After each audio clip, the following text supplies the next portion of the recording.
Assalamualaikum warahmatullahi wabarakatuh. Saya Nur Afifah Lutfiani, NIM 17 10 20 10 91 dari Prodi Keperawatan, kelas 7B kelompok B1. Jadi saya membuat video kali ini sebagai tugas evaluasi keperawatan kritis dengan materi monitoring hemodinamik dan juga prosedur monitor bedside. Baik, selamat menyaksikan. Masuk materi pertama yaitu tentang monitoring hemodinamik invasif. Jadi sedikit penjelasan bahwa monitoring merupakan suatu tindakan pengamatan yang dilakukan secara terus-menerus ya dengan interval waktu tertentu untuk mengetahui suatu perubahan sebagaimana kita bisa mengetahui keadaan dan efek dari suatu tindakan yang telah dilakukan. Sedangkan hemodinamik sendiri merupakan ilmu tentang tekanan, aliran, dan pergerakan darah, di mana tergantung dari jantung dan hasil dari pergerakan darah melalui sistem kardiovaskuler. Untuk tujuan dilakukannya monitoring hemodinamik antara lain itu untuk mengumpulkan data, mendeteksi sedini mungkin kelainan atau gangguan yang terjadi, kemudian menentukan langkah yang segera diambil dengan tepat atau menentukan tindakan selanjutnya. Bisa juga dalam rangka mencegah terjadinya perburukan keadaan. Indikasi dilakukannya monitoring hemodinamik ini jika pasien mengalami shock, kemudian gagal jantung, edema paru, pasca operasi jantung, penyakit katup jantung, tamponade jantung, gagal nafas akut, hipertensi, kemudian bisa juga digunakan sebagai sarana resusitasi cairan.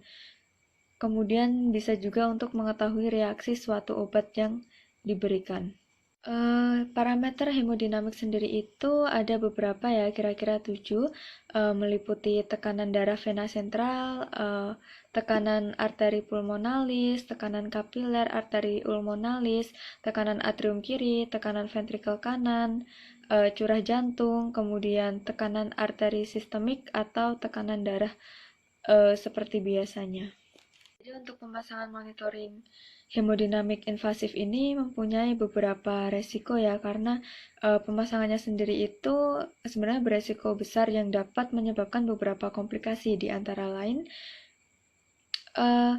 ada infeksi, kemudian disritmia, pneumo atau hematotoraks, kemudian tromboflebitis, emboli udara, dan juga tamponade, pericard, dan lain-lain. Untuk monitoring hemodinamik bisa dilakukan dengan dua cara, yaitu dengan hemodinamik secara invasif maupun non-invasif. Untuk cara yang invasif itu melalui atau memasukkan kateter ke dalam pembuluh darah atau rongga tubuh.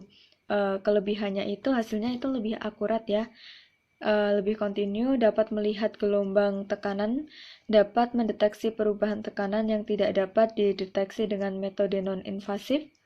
Optimal terapi dapat digunakan untuk mengambil darah dan hemat waktu, tetapi mempunyai kekurangan juga berupa menambah resiko komplikasi, kemudian perlu latihan khusus, lalu mungkin salah informasi karena salah alat dan juga mahal.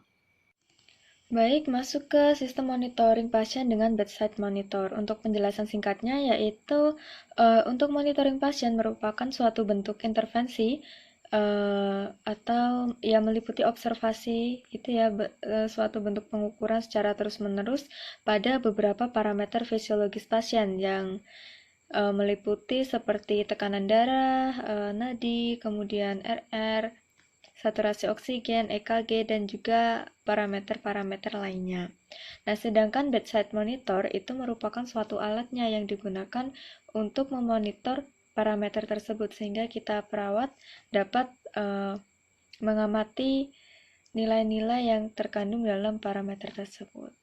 Tujuan dilakukannya monitoring itu antara lain untuk mendapatkan data secara terus-menerus seperti hasil tekanan darah dan vital sign lainnya, masuk ke parameter tadi ya.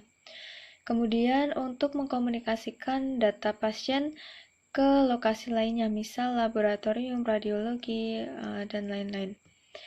Ketiga, sebagai alarm kewaspadaan kondisi pasien. Ini untuk berjaga-jaga ya jika pasien memasuki kondisi yang darurat. Keempat, berfungsi sebagai alat untuk membantu membuat keputusan bagi tenaga kesehatan, biasanya untuk merencanakan tindakan selanjutnya yang harus dilakukan. Kelima, untuk mengukur keparahan penyakit. Ada beberapa indikasi pasien yang dibutuhkan monitoring bedside. Itu antara lain pasien dengan sistem regulasi fisiologis yang tidak stabil. Nah, jadi seperti pasien dengan penekanan pada sistem pernafasan ya, misalnya pada overdosis obat dan pasien anestesi. Yang kedua, pasien dengan kondisi yang mengancam jiwa. Seperti pasien yang mengalami serangan jantung. Ketiga, pasien yang beresiko tinggi untuk mengalami kondisi yang mengancam jiwa. Misal seperti pasien pasca operasi jantung. Keempat, pasien dengan status kritis. Misalnya dengan pasien multiple trauma atau shock septic. Untuk prosedur dari pemasangan bedside monitor itu katakanlah kita menggunakan 3 sadapan ya. Jadi masing-masing sadapan itu berwarna beda-beda dan juga letaknya itu beda-beda. Jadi untuk yang warna merah itu diletakkan pada interkosta 2/3 kanan, kemudian untuk yang kiri untuk yang kuning itu pada interkosta 2/3 bagian kiri. Nah, sedangkan untuk yang hijau itu di area rusuk terakhir atau biasanya pokoknya di atas perut. Setelah semuanya kita ya pisah-pisahkan, lalu kita capitkan elektroda ke masing-masing warna. Nah, lalu kita minta izin kepada pasien, menjelaskan tujuan, menjelaskan berapa lama waktu yang dibutuhkan. Oh ya, sebelumnya juga harus validasi pasien terlebih dahulu ya. Selanjutnya meraba dada pasien ya, dan mulai memasang sadapan merah dengan melepaskan plester elektroda dan juga menempelkan. Nah, kemudian dilanjutkan dengan memasang sadapan hijau di bagian kiri, itu terus plesternya dicopot gitu kan, terus ditempelkan, dan kemudian lanjut ke sadapan yang berwarna hijau tadi yang di atas perut, sama plesternya dihilangkan, kemudian langsung ditempelkan. Nah, kemudian kita memasang tensi atau alat mengukur tekanan darah. Itu bisa dipasang terserah di kiri maupun kanan, itu tergantung kita observasinya ya, apakah tangannya klien itu bebas atau tidak. Dengan kata lain, tidak ada alat yang menempel.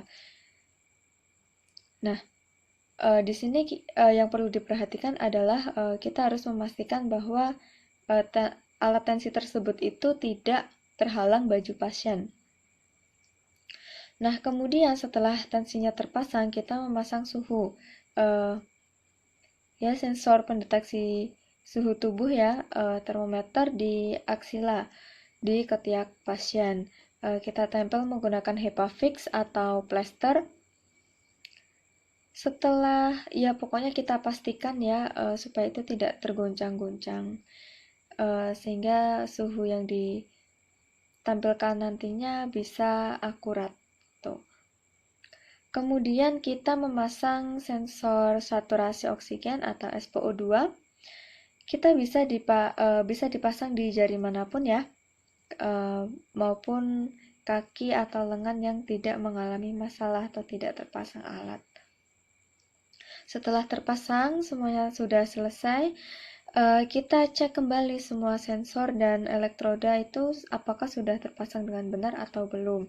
Nah, lalu kita mulai tuh nyalakan bedside monitornya. Kita nyalakan, kemudian kita pilih tombol sesuai kriteria pasien, dan nantinya akan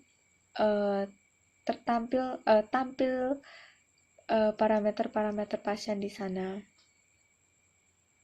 Ya, meliputi tadi tekanan darah, kemudian suhu, respirasi, nadi, yang kita dapat memonitor kondisi pasien secara terus-menerus.